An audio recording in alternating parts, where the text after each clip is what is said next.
یہاں اللہ تعالیٰ ایمان والوں کی بات کو ارشاد فرماتا ہے کہ یا ایھا الذین آمنوا لا یسخر قوم من قوم عسیٰ ان یکونوا خیرا منہم ولا نساء من نساء عسیٰ ان یکن خیرا منہن، کہ نہ ہی مرد ایک دوسرے کا مذاق اڑائیں اور نہ ہی عورتیں ایک دوسرے کا مذاق اڑائیں۔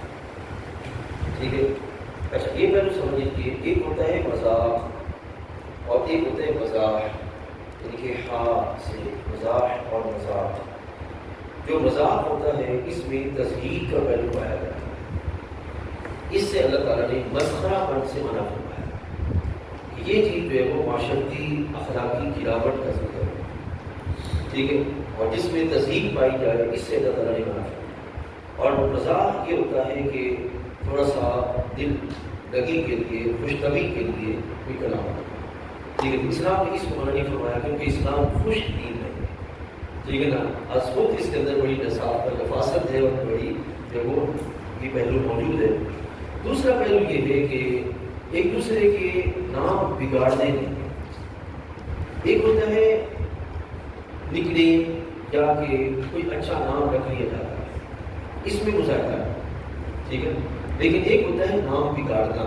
اسلام نام بگاڑنے سے منع کرتا ہے کیونکہ نام کے بگاڑنے میں تصحیح کا پہلو ہوتا ہے، ٹھیک ہے، اس پہلو سے اسلام نے جو وہ منع فرمایا، اور اگر کوئی توبہ نہیں کرتا تو پھر گزار۔ پھر اسی طریقے سے معزز حاضرین، اللہ تعالیٰ جل وعلا نے بدگمانی سے منع فرمایا۔ یہ ایک ایسی بری لعنت ہے کہ جو سوسائٹی کو تباہ کر دیتی ہے، اچھے خاصے گھر کو تباہ کر دیتی ہے۔ بہت ساری ابھی ریسنٹلی چند ایک جگہوں پر قتل اس وجہ سے ہوئے کہ بیوی کے ذہن میں مرد کے لحاظ سے یا مرد کے ذہن میں بیوی کے لحاظ سے شک پیدا ہو گیا اور اس کا انجام جو ہے وہ قتل تھا۔ اور اسی دوستوں یاد رکھیے گا، شیطان کی سب سے بڑی جو چال ہے وہ یہی ہے کہ میاں بیوی کے درمیان جو ہے وہ تفریق کر دیا، وہ اس سے زیادہ اور کسی معاملے میں خوش نہیں ہے، ٹھیک ہے۔ تو اس لحاظ سے بدگمانی سے رب نے فرمایا ان بعد الظن اسم، کے بعد جو گمان ہے وہ کیا ہوتے ہیں؟ گناہ ہوتے ہیں۔ اور اس سے منع کیا ولا تجسسوا، تجسس کہتے ہیں ٹو میں لگے رہنا، اس سے بھی اسلام نے منع فرمایا۔ ہمیشہ ایک ٹو میں لگا رہے کہ یہ کیا کرتا ہے، یہ کیا کرتا ہے، یہ کیا کرتا ہے، اسلام نے اس کو منع فرمایا۔ ولا یغتب بعضکم بعضا، اور اسی طرح غیبت سے بھی منع فرمایا، ٹھیک ہے۔ اب اس حساب سے یہ ساری وہ معاشرتی برائیاں ہیں جس کے سبب معاشرہ تباہ ہوتا ہے، معاشرہ میں وہ سوسائٹی خرابی کا شکار ہو جاتی ہے۔ ولا فرماتا ہے یحب احدکم ان یاکل لحم اخیہ میتا فکرہتموہ، غیبت سے بچانے کے لیے اللہ تعالیٰ نے ایک مثال دی ہے کہ کیا تم یہ پسند کرو گے تو کہ تم اپنے مردار بھائی کا گوشت کھاؤ، جب اس کا یہ معاملہ تم پسند نہیں کرو گے تو پھر غیبت بھی ایسی ہے، لہٰذا اس سے جو ہے وہ باز آتا ہے۔ پھر خالق کائنات جل وعلا اہل ایمان کو ایک معیار عطا فرما رہا ہے کہ تمہیں جو قبیلوں میں تقسیم کیا، خاندانوں میں تقسیم کیا، تو یہ تقسیم کس لحاظ سے؟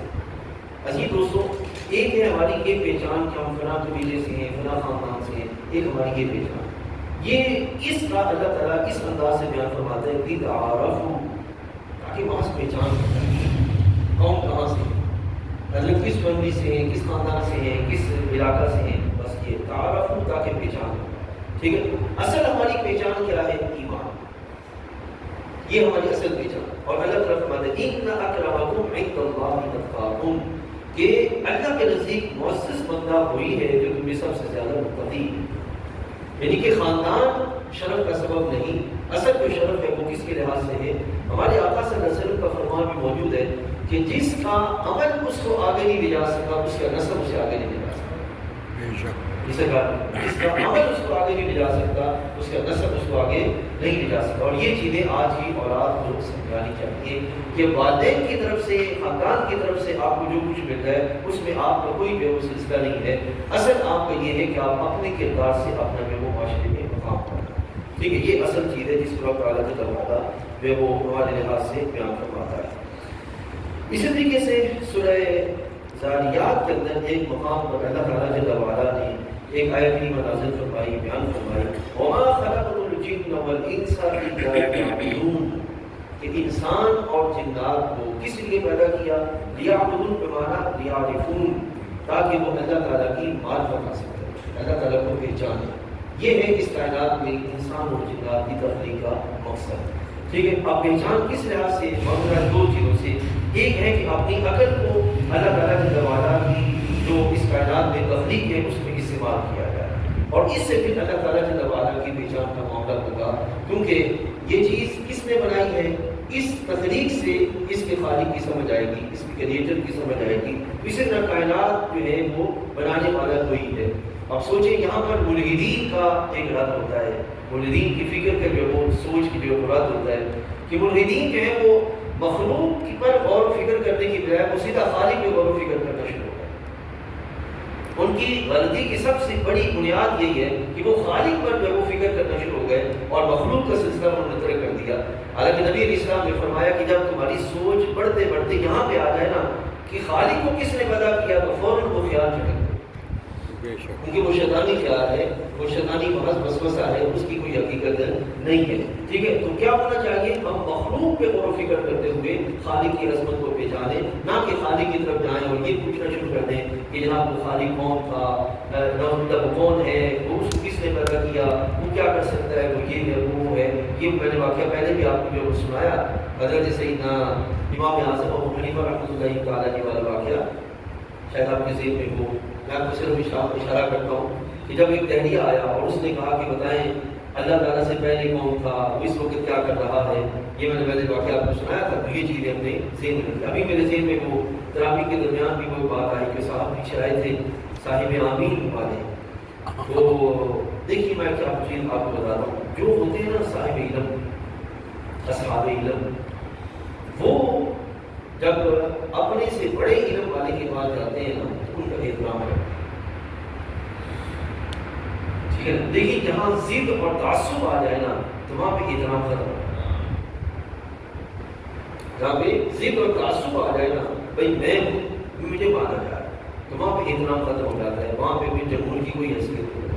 بس اگر یہاں سے ایسی مثال دیں گے، حضرت امام شافعی رحمۃ اللہ تعالیٰ کی رفع کرتے تھے، آپ کی مذہب شافعی میں رفع کرنا ہے، دیکھیے جب وہ حضرت سیدنا امام اعظم کی مزاج شریف پر آتے نا تو وہاں پہ نماز جب پڑھتے تو رفع ترک کر دیتے۔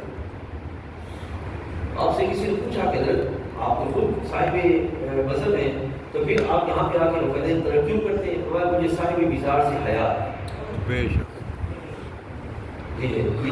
مجھے صاحب مزاج سے حیا آتی ہے، جو بندہ قبر میں موجود ہے اس سے مجھے حیا آتی ہے کہ اس کا علم، اس کا شرف، اس کا علمی مرتبہ رب کی بارگاہ میں اتنا زیادہ ہے کہ میں اس کے سامنے اپنی دلیل پیش کرتا ہوں۔ ایک اور واقعہ میں اختصار کے ساتھ آپ کو سنا دوں۔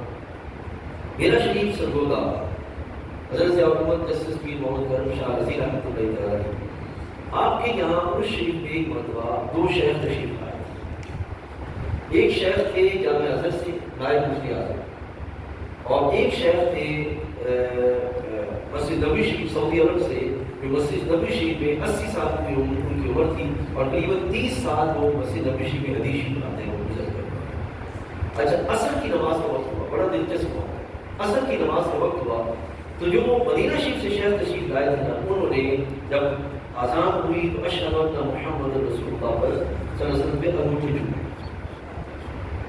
تو جو جب ازہر سے تشریف لائے تھے انہوں نے اعتراض کر دیا، یہ کیا کر رہے ہیں آپ کیسے کرتے ہیں؟ اچھا آپ نے کہا کہ اذان ہو جائے نماز کے بعد پھر اذان ہوئی، نماز کے بعد آدھا گھنٹہ نشست، اور آدھا گھنٹہ نشست میں جو مصر سے شیخ تشریف لائے تھے ان کے سامنے، جو سعودیہ سے شیخ تشریف لائے تھے انہوں نے دلائل پیش کیے، بحث ہوئی، دلائل ہوئے، اور یہ علم کی شان ہے کہ جہاں دلیل مضبوط ہوگی وہاں پہ انسان چپ جائے گا۔ اگر علم جو ہے وہ ہو، اور اگر علم نہیں ہوگا وہاں ضد ہوگی تو وہاں پر آنا معاملہ کرتے ہوئے مطلب سے اٹھ جائے گا۔ ٹھیک ہے، اچھا جب انہوں نے جو مصر سعودیہ سے شیخ تشریف لائے تھے انہوں نے جب آدھا گھنٹہ دلائل دیے نا تو ہم نے دیکھا کہ مغرب کے وقت وہی شیخ عصر کے وقت جو اعتراض کر رہے تھے وہی مغرب کے وقت اٹھے چکے تھے۔ وہاں علم ہو وہاں وہاں پہ جو ہے وہ معاملہ ہو جاتا ہے. اور البتہ جھومنا نبی علیہ السلام کی محبت کے سبب ہے. اگر جھومتا ہے تو فائدہ ہے, نہیں جھومتا تو گناہ کوئی نہیں ہے, ٹھیک ہے نا. لیکن اگر کوئی محض اعتراض کرتا ہے تو وہ بندہ خرابی کی طرف جاتا ہے, اس کو ذرا جو سمجھنا چاہیے. میں اس کو مختصر کرتا ہوں. ایک پہلو سورہ نجم سے آپ کے سامنے رکھتا ہوں, جس میں نبی مکرم صلی اللہ علیہ وسلم کی شان کا بیان ہے. والنجم, اس سے مراد کون ہے؟ بعضوں نے بہت کچھ کیا, لیکن حضرت امام جعفر صادق رضی اللہ عنہ فرماتے ہیں یہاں نجم سے مراد یہ سارا جو واقعہ آگے چل رہا ہے نا, اس سے مراد ہے خود رسول اکرم صلی اللہ علیہ وسلم. اس سے مراد ہے والنجم اذا هوى ما ضل صاحبكم وما غوى, یہاں صاحب سے مراد ہے رسول کریم علیہ السلام, ٹھیک ہے. اور یہ سارا واقعہ بیان ہے اس میں کہ جب محبوب کریم علیہ السلام عرش معلیٰ پر تشریف فرما ہوئے اور وہاں پر رب ذوالجلال جل وعلا نے خاص اپنی تجلیات کا اہتمام فرمایا اور پھر جو عرش معلیٰ سے آگے تشریف لے گئے. یہاں یہ بات یاد رکھیے گا, اس میں کوئی شک نہیں ہے کہ زمین سے یا مخلوق کی روحانی طور پر جو انتہا ہے وہ عرش معلیٰ ہے, لیکن عرش معلیٰ مصطفیٰ کریم کی انتہا نہیں ہے. مصطفیٰ کریم علیہ السلام کی جو انتہا ہے وہ بارگاہ الہ ہے, وہ بارگاہ الہ ہے. یہ فرق جو جاننا بہت ضروری ہے.